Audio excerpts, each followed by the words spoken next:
I have so many clients who say that they want, like, okay, I'm going to figure out my needs. I'm going to have a list. I'm going to checklist. And I'll just do those things every single day and it'll be great. I will put my needs on autopilot, which is exactly the problem. And are incensed by this idea that we're going to need something different every day. It's that responsiveness that's key. You're not going to be able to just pick something off of a listicle and institute that thing, and that thing's going to perfectly solve everything, because what you really want to feel is that you matter. Overlooking yourself to just pick something quick and easy and do that thing and hope that it's enough doesn't make you feel like you matter. Well, hello there and welcome to this episode of the Terri Cole Show. I just had the most interesting conversation with an author named Mara Glatzel. She is an intuitive coach, a writer, podcast host who helps humans stop abandoning themselves and start reclaiming their humanity by embracing their needs and honoring their natural energy rhythms. Her superpower is saying what you need to hear when you need to hear it, and she's here to help you believe in yourself as much as she believes in you. So she has a new book out that is called Needy: How to Advocate for Your Needs and Claim Your Sovereignty. So we talk all about why it's so hard for us to honor our needs, and why as human beings, of course, it's our natural state to be needy, right? Because we need others to live and to survive. And of course we have needs, but why is there a lot of shame associated with needs? And she gives us some really great tips on how to start dialing into our own needs every single day, and then sort of planning our day around what we actually need on that day. I really hope that you enjoy this interview with Mara Glatzel as much as I enjoyed interviewing her. Well, hey there. I'm super stoked to welcome Mara Glatzel to the Terri Cole Show. Mara, welcome. Thank you. Thanks for having me. I'm so excited to be here. Is this your first book? I wanted to ask you. Yeah, it is my first book. Wow. So do tell, since I just put my first book out about a year and a half ago, tell me, how was your experience writing a book? It was intense. I have two little kids, a 3-year-old and a 6-year-old, and I wrote this with them during the pandemic. but it just happened. It just happened that way. And so it's been a wild ride bringing this book to fruition. It seems like it's taken a million years, and now, of course, here it is suddenly. And it has really forced me to pay attention to a lot of the things that I share in the book about meeting your needs and taking care of yourself, and thinking even more deeply about how I'm doing that for myself so that I can show up for all of the things that are on my plate right now, including this book, which it just came at this time and had to be written the way that it was. So you guys, as I said at the top, the name of the book is Needy: How to Advocate for Your Needs and Claim Your Sovereignty. So let's talk about neediness and what people think about neediness, and how neediness has really kind of gotten a bad rap, right? Yeah. I definitely grew up with that concept of neediness is the thing you don't want to be. It's the thing nobody wants you to be. And it's what stands between you and the belonging that you're hungry for.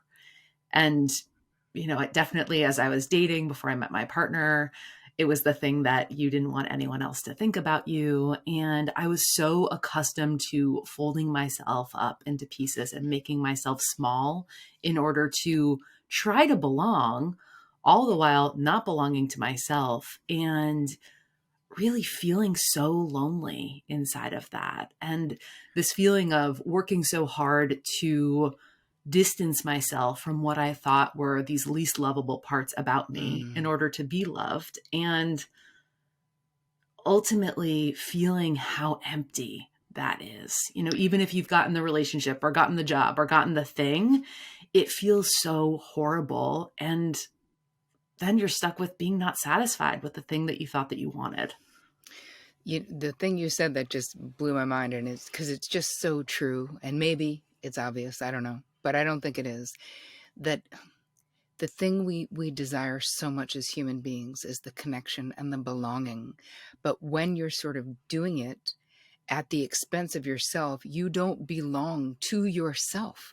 So the existential dissatisfaction that you're describing, and the sense of loneliness, and that even when you get the things they're not satisfying because of that lack of belonging to yourself. So another way of saying like belonging to yourself is what? Self partnership.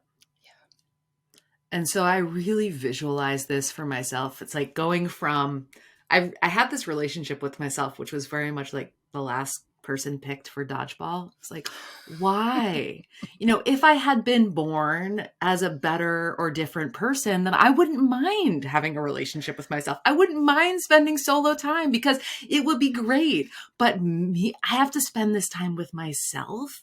There was such a depth of self-abandonment even Mm, in that. I didn't want to be who and how I was because I saw that as messy and imperfect and mhm. troublesome and difficult to love. And because I wasn't the ideal self that we're all conditioned to pursue, I thought that I was less than. And developing that relationship with myself to really see, I see self partners as like I'm by my own side and I'm just going to be here. And sometimes it's not pretty, and sometimes it's disappointing, and sometimes it's messier than I might like. But I'm not going to preemptively abandon myself just because I am afraid that I'm not for everyone. I mean, I'm not going to be for everyone.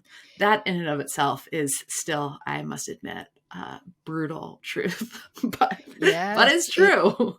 it is true. I always say, because I deal a lot with like codependency and Mm. the need, the people pleasing syndrome, that when I was in my 20s, even if like I wanted all the adoration, all the people, all the acceptance, all the love, and even if someone I did not like me, I'd be like, but why? Why doesn't Betty like me? What's not to like? I don't get it. Everybody likes me. Like literally, it bothered me. And that is such an indication of, first of all, having zero discernment. Like, I didn't care. I did not care. I just wanted to make sure you, Betty, who I don't like, is accepting and liking me. And there's something so, like you said, so hollow about Yeah. that. So if I worked overtime to get Betty to like me, then what? I still didn't like Betty, and then I didn't like me for being like, why am I befriending this person who I have no respect for or whatever it is? Yeah. Absolutely. Somewhere along the line, I had to laugh because I came to terms with the fact that it can't be that every single person on the planet has to love and approve of me in order for me to be okay. That can't be the expectation. I mean, and it was funny and honestly the humor helped because for so long I was trying to pursue exactly that. Hmm. Make myself into something that was universally palatable or pleasing or inoffensive and becoming nothing in the process. Yeah. And Oof. so you don't even like yourself. You don't even recognize yourself. And yet it still feels dangerous to accept and like and bring those things forward. I mean, this is the thing about putting a book out. You send that book out into the world, and I'm not in your living room to micromanage your perception of me and, be cute and explain myself.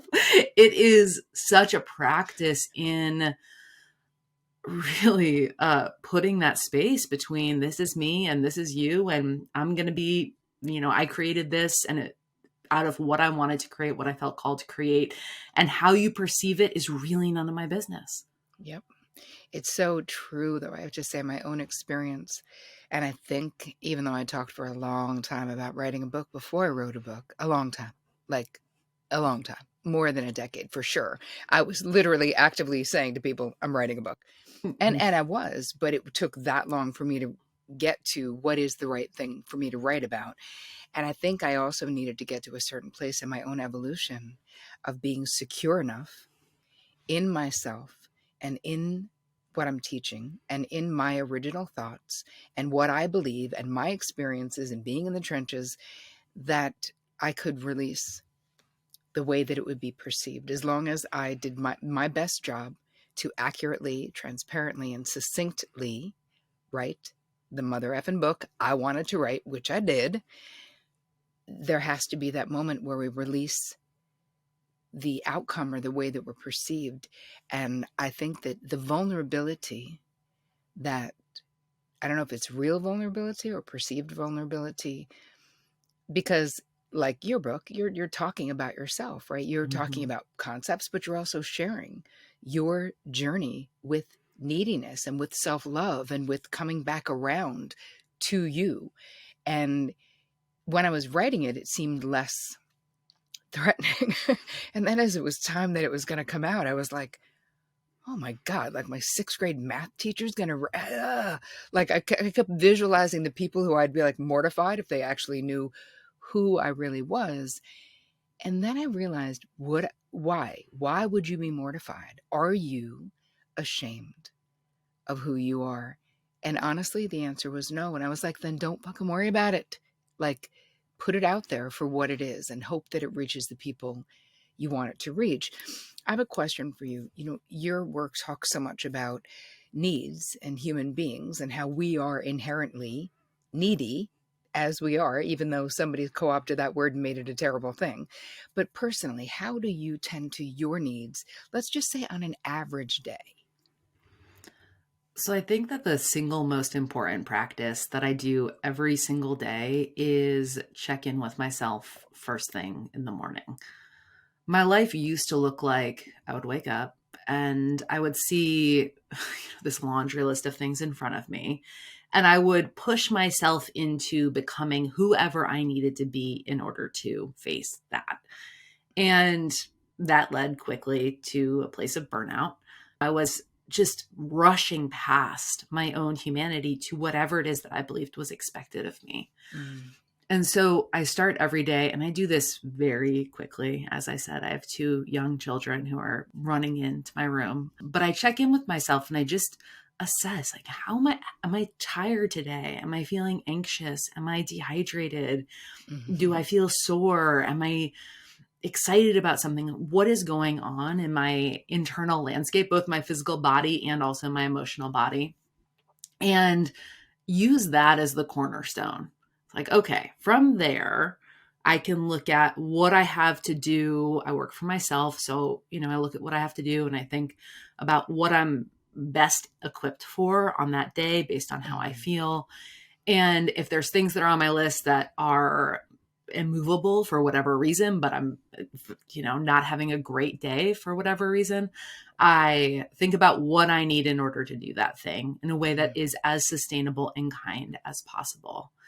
And so for me, this is really just a conversation with myself all day long and touching in on how am I feeling? Am I hungry?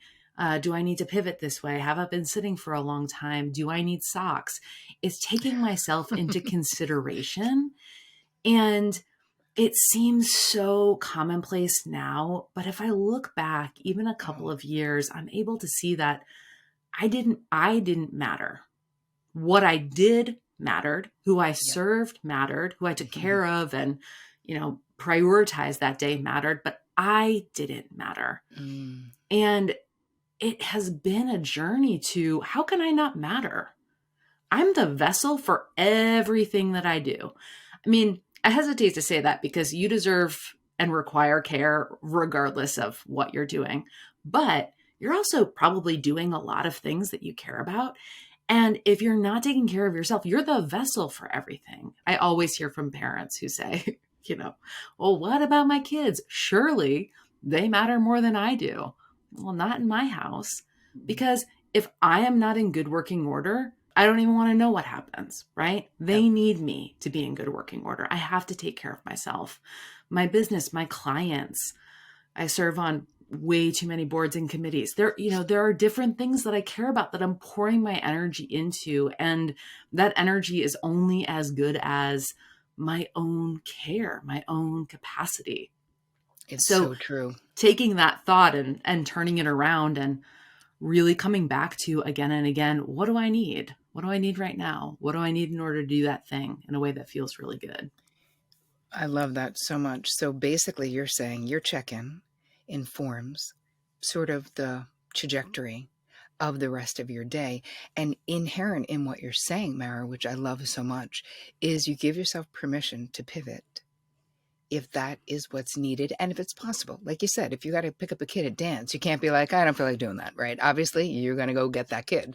But there so much of the time, and I see this with my therapy clients, and I see this in my younger self, that there was something about keeping my word that was like, my word was my bond in a really weird way, like too much. Even Way if I too much. knew something was, I was in the middle of something I'd agreed to, and part of me was like, wow, this is a shit show and going to be a total disaster. Instead of giving myself permission to change my mother effing mind, to be like, Mhm. hey, this isn't what I thought it was going to be, or I thought it would be less work and I actually don't have the bandwidth to do it. Respecting, even if people are disappointed, there's respect and honor in telling the truth rather than doing a crappy job or ending up really bitter. Yeah. Well, and I think about, when it is hard for me to set those boundaries, I try to think about turning it inside out and how I want people to relate to me, because we've all been on the receiving end of somebody borrowing against themselves, doing too much, and being really resentful and Mhm. horrible later. And you just know you're going to get it at some point. And even if you have the best of intentions, I can see in my relationship with my partner when we first met, I would do so many things for them in order to be supportive and Mhm. give way more than I had to give. Mhm. And I meant to give that in good faith, but then I was exhausted and bitchy and Mhm. tired. And you're, you're going to get it one way or another. Yep. And I so prefer people who I can trust to say yes or no, and in a way that is really in integrity with how they feel and what they need. And I endeavor to be that way myself, because it creates such a clean energy exchange where otherwise we all know how that feels.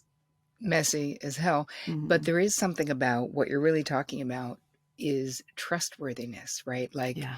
the people who are clean and clear with their boundaries, with their limitations, with their preferences, with their desires, they are emotionally trustworthy people because you're not guessing. You're not left in the dark. You're not feeling an angry vibe, but hearing a yes. And you're like, which one of these is true? Something is resonating as wrong, but the person is nodding their head like everything is fine. And I think that those relationships, and I had plenty of them, of course, in my younger life, they're so bandwidth consuming, and I don't have the energy. And I don't have, I mean, I don't have those relationships in my life anymore, but there's something about always second guessing and someone being like, well, are you sure? And I remember one of my friends had said to me a couple of years ago, we were going to the gym. She was staying at my house and she has a lot of physical challenges. And so she took a really long time at the gym getting ready. I didn't care. I was sitting in the lobby reading a book, like no problem. I had no feeling of resentment at all about her. I was so happy she came with me.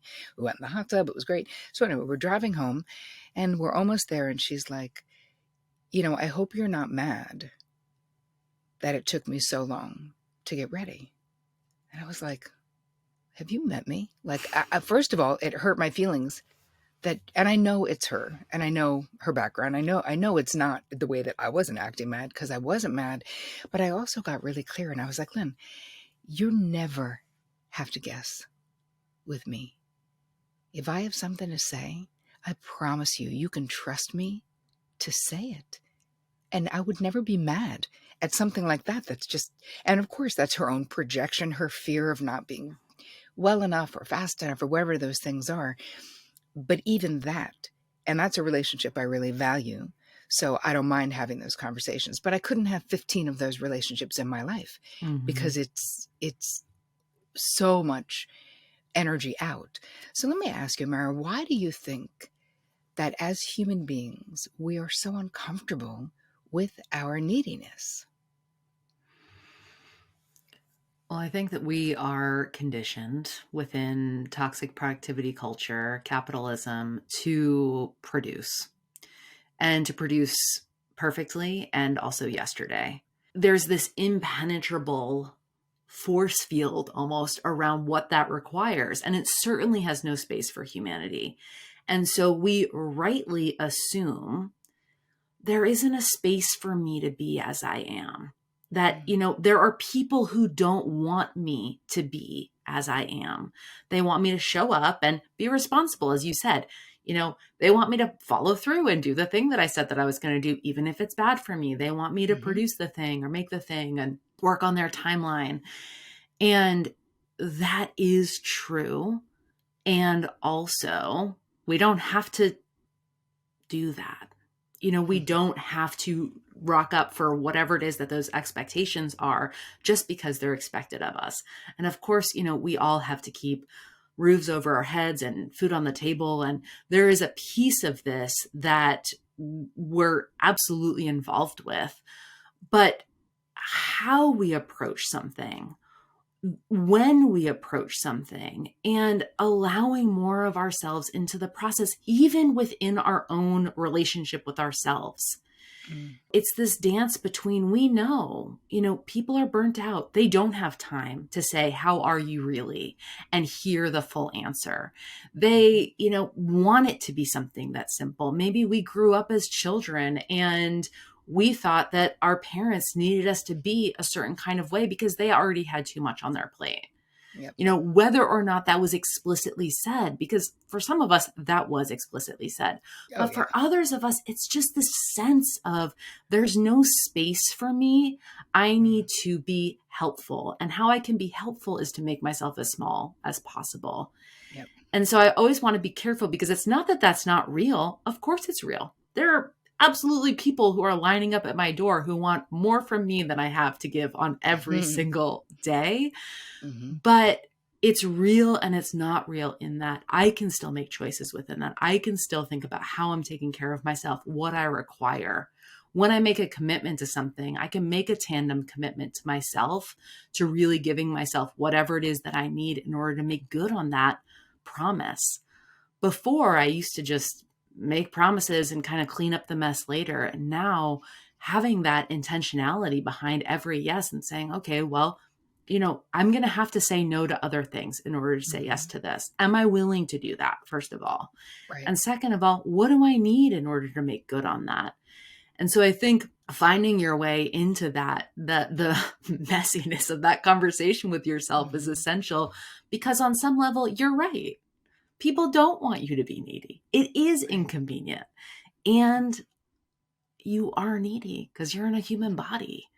This Yep. is a huge thing that we're navigating. And coming through the pandemic up until this point, so many of us are burnt out. So many of us are overwhelmed. Our humanity is out there because we don't have the capacity to keep it to ourselves anymore.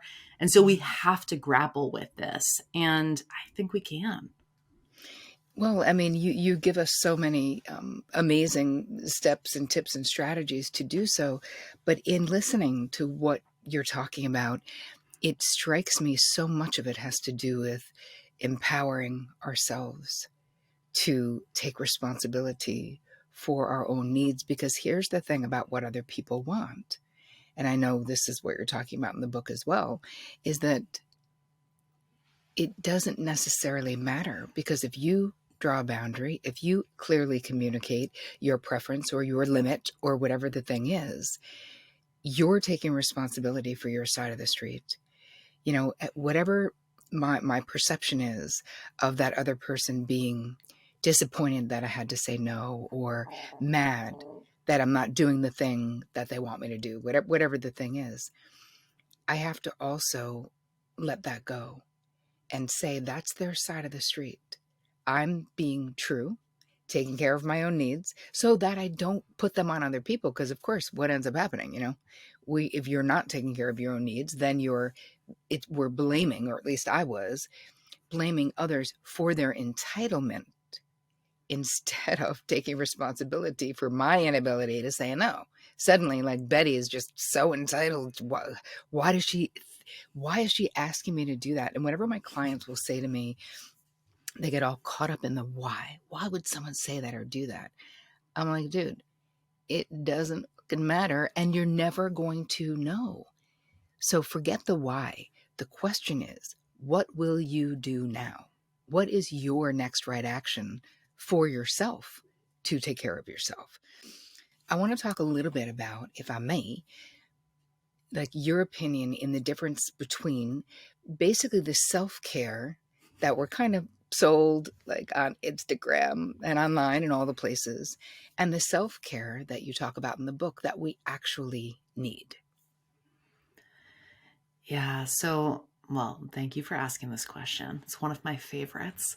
And I think that we really have a self care problem because self care is everywhere and it's this kind of water everywhere and not a drop to drink situation. And the self care that we are sold is prescriptive. It's here's a list of 10 things to do, and you're going to feel better if you do them. And then you do them in good faith, you don't feel better. And now you want to write off self care completely because you have about this much time and about this much energy. And now you've wasted it on this thing that didn't satisfy. Right. And so there's two problems with that. The first is that one thing is not going to satisfy the ache. And Mm. having the expectation that a bath or a walk or a phone call with a friend or a nap one time is going to wholesale soothe you, particularly if you've put your needs on the back burner for a long time, Mm-hmm. isn't a fair expectation to have of yourself. It's putting so much pressure on that one thing, and inevitably it's going to fail. So when we start to incorporate more consistent and more doable, smaller acts of care interwoven throughout our day, interwoven throughout our lives, I always say do less and more often because it Mm. doesn't have to be big and it doesn't have to be impressive. But if you are able to bring more acts of care in on a regular basis, overall, you're going to feel better tended to than if you have one big, shiny, special moment every once in Mhm. a while. Right. But the second thing I think is that what we're looking for here is a responsive act. And it Mm. goes back to that check in that I was describing. It is you responding to how you feel and what you need in the moment.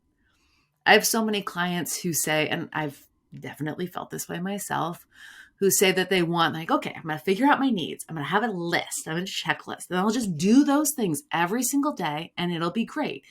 I will put my needs on autopilot, which is exactly the problem. And Mhm. are incensed by this idea that we're going to need something different every day. And Mm. of course, over the course of your life, there are patterns that emerge and, things that you're collecting a lot of data. So you're able to care for yourself in more and more nuanced ways. But it's that Mhm. responsiveness that's key. You're not going to be able to just pick something off of a listicle and institute that thing, and that thing is going to perfectly solve everything, because what you really want to feel is that you matter. Right. And overlooking yourself to just pick something quick and easy and do that thing and hope that it's enough doesn't make you feel like you matter.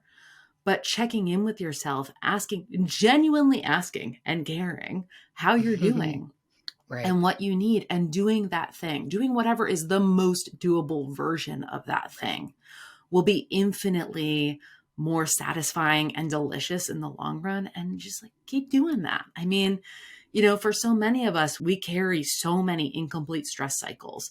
We carry so many unmet needs.